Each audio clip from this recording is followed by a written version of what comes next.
제가 가진 성경책에는 신약성경 338면에 있습니다. 신약성경 338페이지 디모데전서 2장 8절에서 10절 우리 다 같이 한 음성으로 받들어 봉독합니다.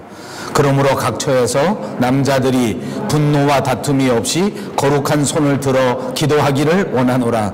또 이와 같이 여자들도 단정하게 옷을 입으며 소박함과 정절로서 자기를 단장하고 따은 머리와 금이나 진주나 값진 옷으로 하지 말고 오직 선행으로 하기를 원하노라. 이것이 하나님을 경외한다 하는 자들에게 마땅한 것이니라. 아멘. 예, 지난 2주 동안 제가 한국맘을 마치고 무사히 돌아왔습니다. 이번 출장의 제게 주된 업무의 내용은 한국연세대학교에서 개최되는 성서학회 국제학술대회에 참석하는 일이었습니다.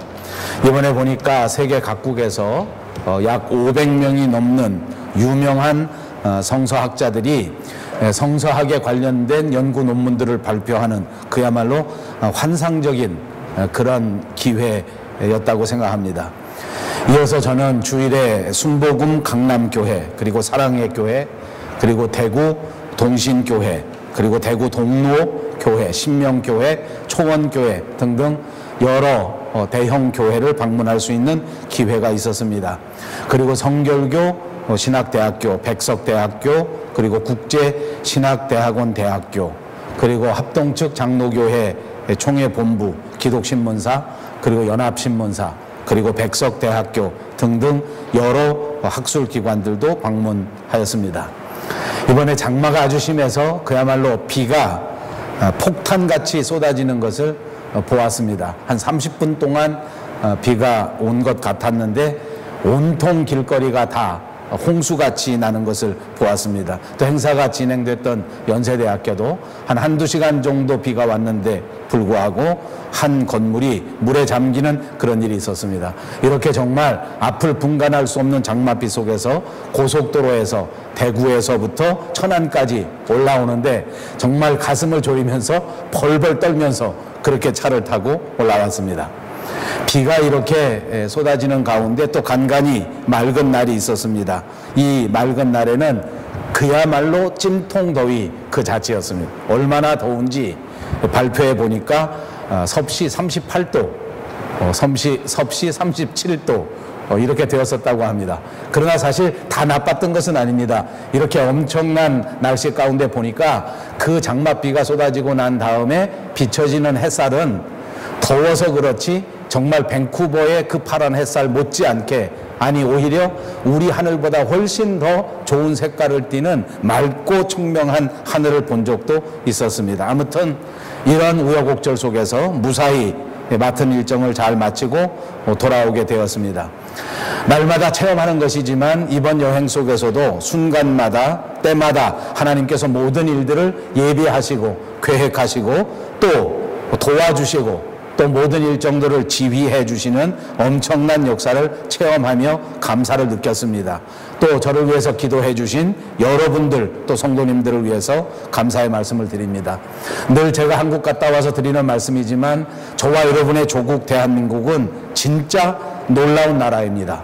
한마디로 역동적인 나라, 그리고 충만한 나라 그 자체입니다. 얼마나 화려하고 얼마나 세련됐는지, 특별히 제가 이번에는 많은 일정 가운데 강남 지역에, 그리고 좋은 대학교 안에 이렇게 보니까 연세대학교의 건물 자체가 얼마나 화려하고 신촌 일대의 모든 거리가 얼마나 세련됐는지 겉만 보면 정말 세계 최고의 수준이요, 강남 일대의 도시는 진짜 멋지고 아무 문제도 없는 것처럼 그렇게 보입니다. 그러나 일정 내내 돌아다니면서 만난 사람들과의 관계에 있어서는 무언가 아쉬움이 있을 수밖에 없습니다. 사람들은 만족하지 못합니다. 사람들은 감사하지 않습니다. 사람들은 이렇게 좋은 환경 속에 살면서도 좋다고 말하는 사람이 한 사람도 없습니다. 교회 생활도 그렇습니다. 얼마나 많은 사람들이 있는지 한꺼번에 2,500명이 들어가서 예배 드리는 곳에서 저는 주일 예배를 드렸습니다. 한꺼번에 6,500명이 들어갈 수 있다고 하는 예배당, 그야말로 최신식 예배당을 둘러볼 수 있는 기회가 있었습니다. 이렇게 많은 사람들이 이렇게 역동적으로 하나님 앞에 예배를 드리고 있지만 그들의 삶 속에서도 감사보다는 언제나 불평과 불만 그리고 부족함이 많아 보였습니다.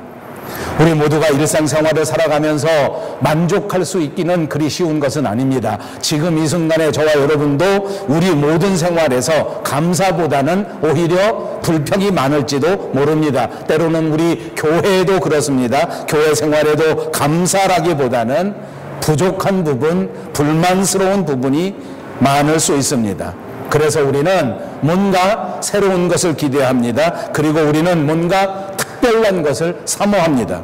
물론 새로운 것을 사모하고 특별한 것을 사모하는 것은 진짜 좋은 일입니다.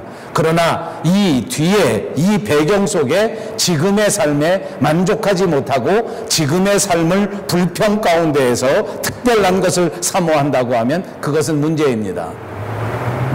조금 엉뚱한 비유일지 모르겠지만 요즘 많은 사람들이 로또를 삽니다. 로또를 사는 이유를 살펴보십시오. 저는 생각해 볼 때 로또를 사는 것이 죄라고는 생각하지 않습니다. 재미로 살 수 있습니다. 때로는 일상생활이 지루해서 로또를 한번 사고 그리고 붙었나 떨어졌나 살펴볼 수도 있다는 말입니다. 그러나 왜 우리가 로또를 사는 것을 비난하는 줄 압니까? 그것은 내가 지금 살아가는 삶이 불행하기 때문에, 도저히 살아갈 수 없기 때문에 로또가 없이는 나는 희망이 없다라고 생각한다면 그것이 큰 문제라는 말입니다.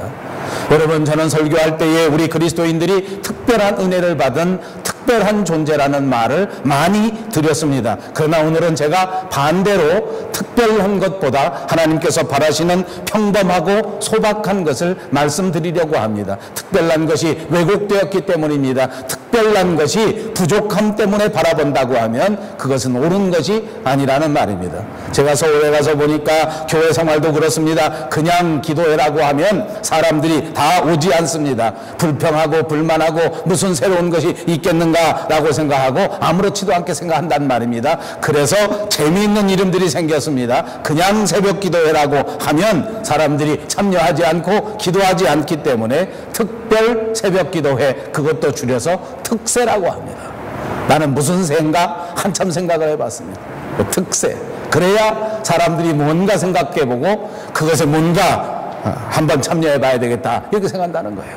기도해도 그냥 기도해라고 하면 안 된답니다. 특별 기도회. 오늘 우리가 읽은 말씀 속에서는 우리가 어떻게 우리의 신앙의 삶을 살아가야 하는지 가르쳐주고 있습니다. 오늘 말씀을 한마디로 요약한다고 하면 바로 소박한 삶을 살아라 하는 말씀입니다. 본문 9절을 보십시오. 또 이와 같이 여자들도 단정하게 옷을 입으며 소박함과 정절로서 자기를 단장하고 라고 말씀하고 있지 않습니까? 여기서 소박함이라고 하는 단어에 집중하시기를 바랍니다. 여러분, 초대교회, 이 교회 안에는 사람들 가운데 특별히 외모에 신경을 쓰는 사람들이 많았던 것 같습니다. 화려한 옷을 입습니다. 명품 옷을 입고 교회당에 옵니다. 그리고 비싼 옷 입었다고 하는 것을 자랑스럽게 생각하는 것입니다.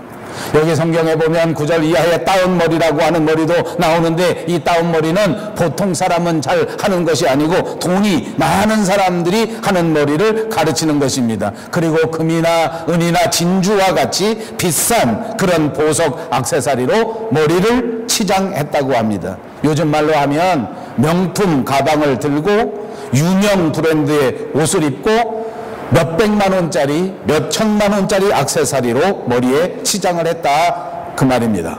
그리고 이런 모습을 스스로 자랑스럽게 생각했습니다. 여기까지는 그런대로 보아줄만 합니다. 교회 올 때 화장을 예쁘게 하고 교회 올 때 자기가 가진 옷 중에 제일 예쁜 옷을 입고 오는 것, 거기까지는 봐줄만 하단 말입니다. 그런데 문제가 발생하기 시작합니다. 이런 옷을 입지 못하고 이렇게 자기처럼 화려하게 치장하지 못하면 그런 사람들은 은근히 무시하고 깔보기 시작했다는 것입니다. 이런 사람들이 오늘 성경 본문에 나오는 것입니다. 하나님께서는 이렇게 겉모양이 화려하고 이렇게 겉모양이 멋지게 치장하는 이것이 믿음 생활의 아름다움은 아니다라고 지적해주고 있는 것입니다. 오히려 소박하게 옷을 입고 오히려 소박하게 신앙생활하는 것이 훨씬 더 아름다운 신앙의 삶이라고 하는 것을 우리에게 말씀해 주시는 줄로 믿습니다. 그렇습니다. 하나님께서는 화려하고 비싼 옷을 좋아하시는 분이 절대 아닌 줄로 믿으시기를 바랍니다. 하나님은 오히려 평범하고도 소박한 삶을 좋아하시는 분인 줄로 믿습니다. 그리고 소박한 삶을 통하여 거룩한 역사를 이루어가고 하나님의 나라를 세워간다고 하는 사실을 분명하게 믿으시기를 주님의 이름으로 축복합니다.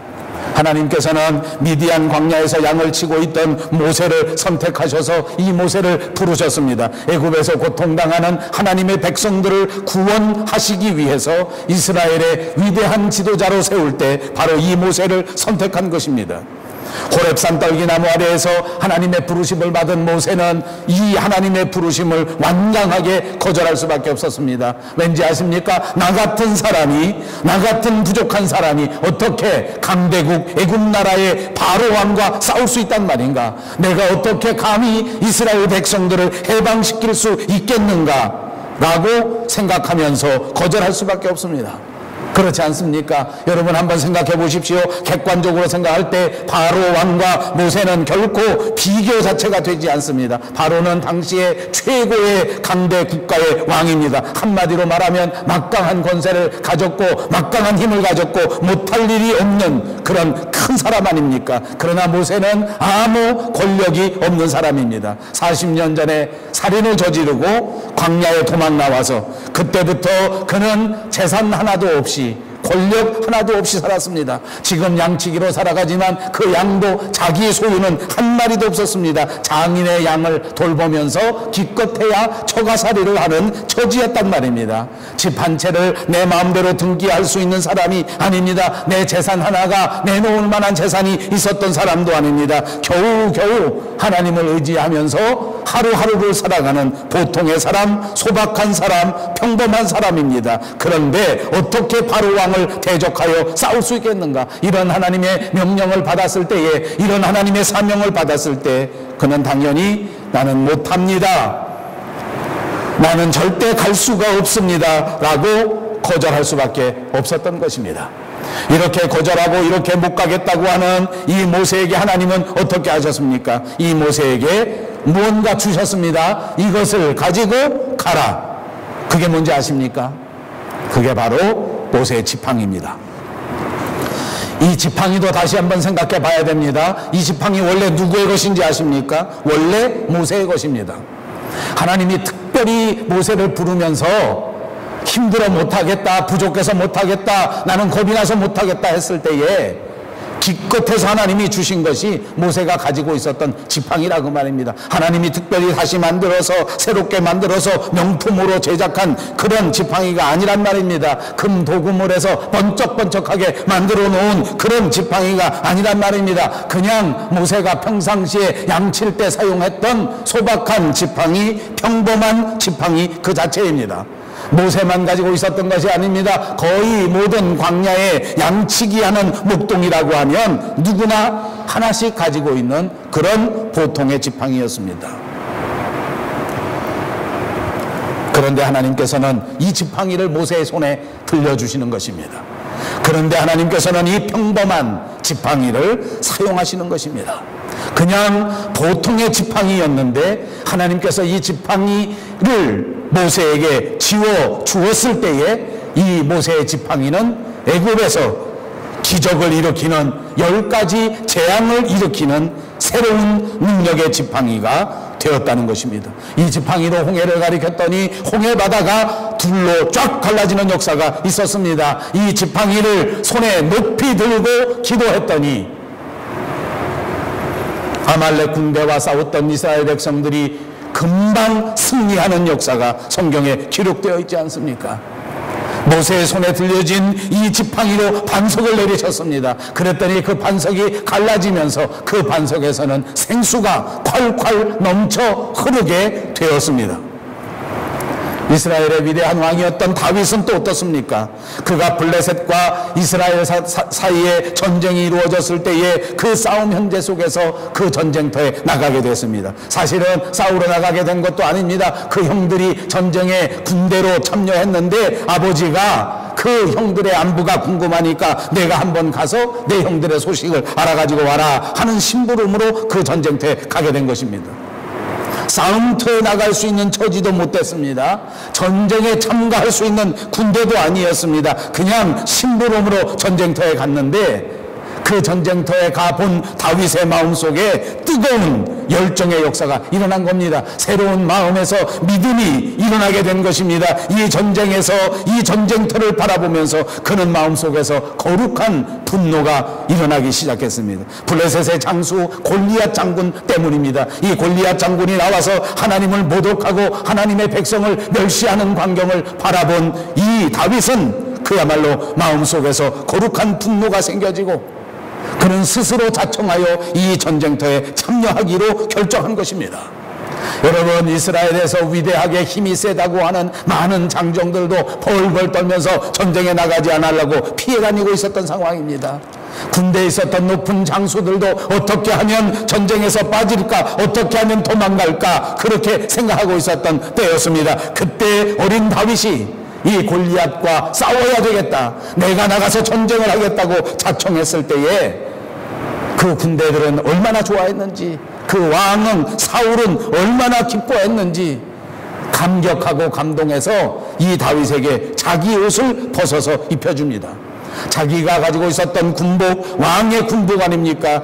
자기가 쓰는 그 투구, 노투구를 다윗의 머리에 씌워주고 자기가 입어야 할 그 왕의 갑옷을 벗어서 다윗에게 입혀줍니다. 자기가 쓰던 칼을 다윗에게 들려줍니다. 여러분, 사울왕이 다윗에게 입혀준 이 모든 것은 어떤 것인지 압니까? 그때 당시 그야말로 럭셔리 명품 그 자체입니다. 왕의 군복이요, 왕의 칼이요, 왕의 투구요, 왕의 모든 도구였습니다. 왕을 위해서 특별하게 만든 것입니다. 왕을 위해서 특별하게 제작한 것입니다. 골리앗과 싸우러 가는 다윗에게 사울왕은 진짜 특별한 것을 선물한 것입니다. 그러나 여러분, 우리가 성경에서 아는 것처럼 다윗은 이것을 입고 골리앗과 싸우지 않았습니다. 다윗은 이 옷들이 맞지 않았습니다. 특별하게 제작한 왕의 것이라고 하지만 자기 몸에는 절대 불편할 수밖에 없었습니다. 그래서 그는 이 모든 투구와 이 모든 갑옷과 이 모든 칼마저도 다 던져버리게 되었습니다. 그는 보통 평상시에 입고 있었던 그 옷을 입고 골리앗과 싸우러 전쟁터에 나갔습니다. 그가 가지고 간 무기는 어떤 것이었습니까? 평소 양을 칠 때 가지고 있었던 물매, 그리고 그냥 돌멩이 5덩어리가 그 무기의 전체였습니다. 진짜 소박한 무기 아닙니까? 정말 평범한 무기였습니다. 아니, 무기라고는 말할 수조차 없는 것입니다.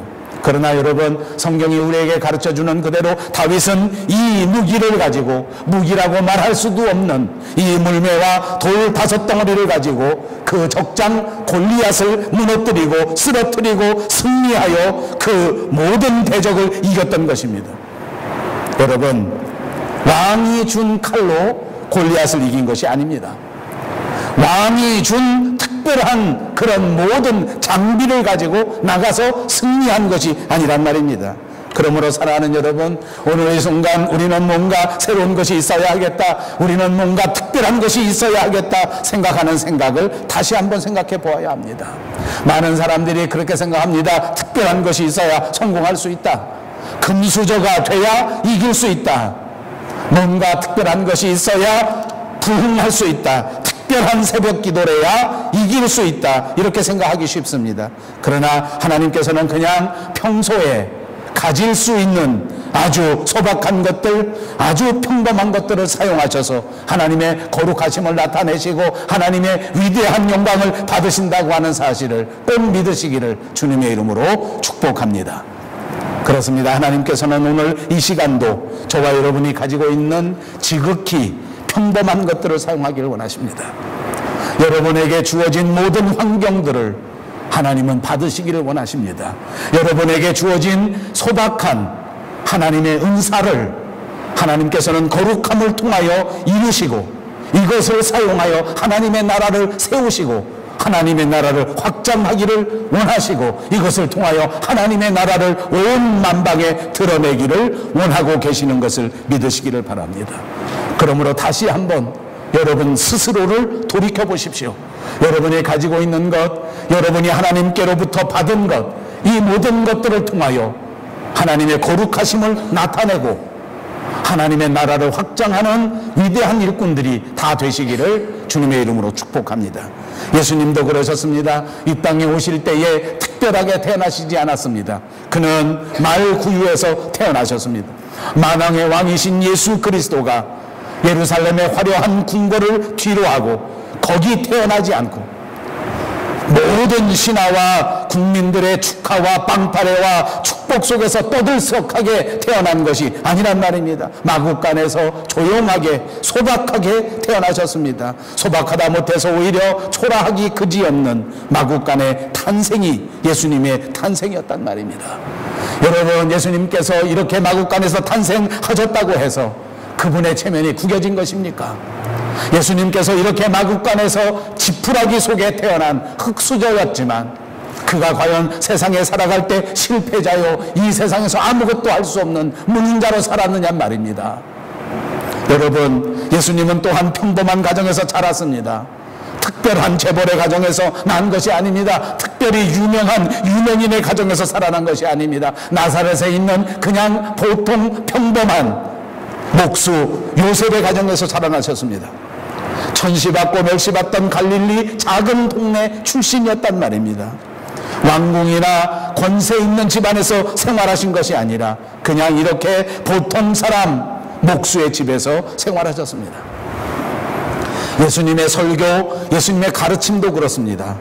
이번 제가 연세대학교에 가서 이 가르침을 보다 보니까 얼마나 위대하고 얼마나 훌륭한지 마음의 감동을 받고 은혜를 많이 받은 것이 사실입니다. 그러나 아쉬움이 있습니다. 너무 어렵습니다. 제가 보니까 좀 농담을 섞어서 말하면 이분들이 남 알아듣지 못하게 그렇게 설교를 하는 것 같습니다. 제가 들어도 하나도 모르겠는데 일반인들이 들으면 이 말 하나도 못 알아들을 것 같아요. 너무 어려워요. 예수님은 한 번도 그런 적이 없습니다. 특별한 교재를 사용하신 적도 없습니다. 공중의 새를 보라, 그것들이 살기 위해서 곡식을 심더냐, 그들이 살기 위해서 추수를 하더냐. 그러나 하나님께서 이 모든 공중의 새를 맡아서 길러주시지 않더냐. 들의 백합화를 봐라, 수고도 하지 않고 길쌈도 하지 않지만 그러나 저렇게 아름답게 꽃을 피우고 저렇게 멋진 자태를 유지할 수 있지 않느냐. 공중에 날아가는 새, 들판에 피어있는 백합화, 우리가 매일같이 바라보는 보통의 소박한 평범한 그런 것들 아닙니까?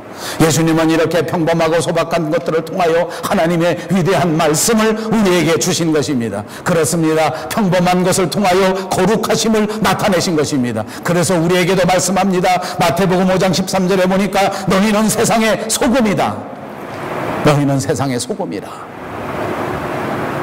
우리가 값비싼 진주나 우리가 값비싼 다이아몬드가 아니란 말입니다. 우리가 금이나 은 같은 보석이 아니란 말입니다. 우리는 소금이라는 것입니다. 소금은 무엇입니까? 보통의 것들입니다. 아주 흔한 것입니다. 평범한 것입니다. 여러분, 우리 조국 대한민국에서는 소금을 만들 때 대부분 바닷물을 증류해서 만듭니다. 그래서 우리는 소금을 생각할 때 바닷물에서 만들어지는 소금만 생각하기가 쉽습니다. 그런데 이스라엘 나라는 바다에서 소금이 나는 것이 아니라 소금 돌멩이에서 소금이 납니다. 돌덩어리에 소금이 들어있단 말입니다. 그래서 그것을 옛날 성경에 보면 한문말로 해서 암염덩어리다. 바이암자와 소금 염자를 써서 암염덩어리라 그랬는데 우리말로 하면 소금 돌멩이입니다. 그래서 이 이스라엘 지방에는 소금 돌멩이가 많이 있는데 그 소금 돌멩이 같은데 그 안에 소금이 있다는 말입니다. 그냥 볼 때는 그냥 떠다니는 돌멩이와 똑같은데 그 안에 소금이 섞여 있습니다. 여러분, 양들은 살아가는 동안 소금이 필요합니다. 요즘은 소금기를 먹지 말라고 해서 소금을 하나도 넣지 않고 음식을 만들어 먹습니다만, 사실은 소금을 하나도 먹지 않으면 인간도 살 수가 없습니다. 그래서 옛날에는 소금이 얼마나 중요했는지 모릅니다. 짐승들도 소금기를 먹지 않으면 생명을 유지할 수 없습니다. 그러니까 양에게 소금이 필요하지 않습니까? 그러니까 양들은 들에 널려져 있는 이 소금 덩어리를 가서 핥아 먹습니다. 예수님께서 마태복음 5장 13절에 너희는 세상의 소금이니 소금이 만일 그 맛을 잃으면 무엇으로 짜게 하리요? 후에는 아무 쓸데없어 다만 밖에 버리워 사람에게 밟힐 뿐이니라. 이렇게 말씀한 것입니다. 이 소금 덩어리는 그냥 평범하게 산이나 들녘에 널려 있는 것입니다. 우리를 예수님께서는 말씀하실 때에 산이나 들녘에 널려 있는 보통 사람이다 라고 가르쳐 준 것 아닙니까? 우리는 그냥 이 세상에 살아가는 소박한 사람들입니다. 그냥 소금 덩어리와 똑같습니다. 많은 돈을 주고 사야 하는 금덩어리나 진주덩어리가 아니란 말입니다. 명품 럭셔리 물품이 아니란 말입니다. 그냥 보통의 것들입니다. 그러니까 저와 여러분은 보통의 사람들입니다. 여기 그러나 중요한 전제가 있습니다. 이 소금 돌멩이는 반드시 소금을 포함하고 있어야 합니다. 만약 소금 돌멩이가 그 맛을 잃어버리면 그때는 버리워져서 아무 쓸모가 없는 존재가 된다고 말입니다. 저와 여러분의 인생이 그냥 소박한 인생이어도 괜찮습니다. 저와 여러분의 인생이 럭셔리하지 못하고 금수저가 되지 못해서도 괜찮습니다. 그러나 반드시 기억하십시오. 우리 속에 거룩함의 맛을 보존하고 있어야 한단 말입니다. 저와 여러분의 인생 속에 믿음과 사랑과 소망을 보존하고 있으면 하나님은 저와 여러분의 믿음과 사랑과 소망을 통하여 이 세상을 변화시키고 이 세상을 새롭게 하시고 하나님의 나라를 확장시켜 주실 줄로 믿습니다. 사랑하는 여러분, 그러므로 우리가 어떤 특별한 사람이 되어야만 세상에 공헌하는 것이 아닙니다. 출세하고 높은 자리에 올라가야만 세상에 영향력을 줄 수 있는 것도 아닙니다.